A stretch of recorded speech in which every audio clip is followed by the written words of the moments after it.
সুদ বিপদে পড়ে আমরা জানি না কিসের বিপদ, কতটুকু বিপদ। আপনি মনে করবেন যে আপনার বাড়ি বানানো দরকার, এই বাড়ির জন্য আপনি সুদ নিচ্ছেন, এটাকে কে আপনাকে বিপদের সংজ্ঞায়িত করতে হবে? এই সংজ্ঞা কে দেবেন?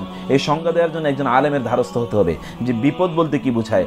আপনি মনে করবেন আমার একটা গাড়ি দরকার, অতএব এখন ব্যাংক থেকে আমি সুদে লোন নিয়ে তারপরে গাড়ি কিনবো। আপনার বাড়ি আছে, একটা বাড়ি, আরেকটা জমি পড়ে আছে, ওইখানে বাড়ি করবেন, আপনি মনে করলেন বিপদ। বিপদের সংজ্ঞা বুঝতে হবে আমাদেরকে।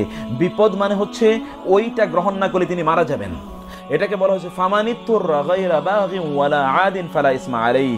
কোন একজন ব্যক্তি হারাম তখনই গ্রহণ করতে পারবে যখন তার জীবন ওষ্ঠাগত। এখন তিনি এইটা না গ্রহণ করলে বাঁচতেই পারবে না, মারা একেবারে মৃত্যু। যেমন মরুভূমিতে তিনি আছেন, খাদ্য কিছু নাই, মৃত কোনো প্রাণীর মাংস খেয়ে তিনি জীবন বাঁচালেন, অথবা তার কোনো পানি নাই, তিনি একটু মদের কোথাও পেয়েছেন, অথবা হারাম কোনো পানীয় পেয়েছেন, ওইটা খেয়ে তিনি তার জীবন বাঁচালেন। এর জন্য আল্লাহ দুটো কন্ডিশন বলেছেন, গায়রা বাগিন ওয়ালা আদিন। সীমা লঙ্ঘনও তার উদ্দেশ্য নয়, বিদ্রোহ করাও তার উদ্দেশ্য নয়। তার অর্থ অনেক আরো লাগবে, আরো টাকা পয়সা লাগবে, আরো ধনী হওয়া লাগবে, আরো ব্যবসা বাণিজ্যকে এক্সপান্ড করতে হবে, এগুলো তার উদ্দেশ্য নয়। সেজন্য আমাদেরকে বিপদের সংজ্ঞা লাগবে আগে, যে বিপদ কাকে বলে।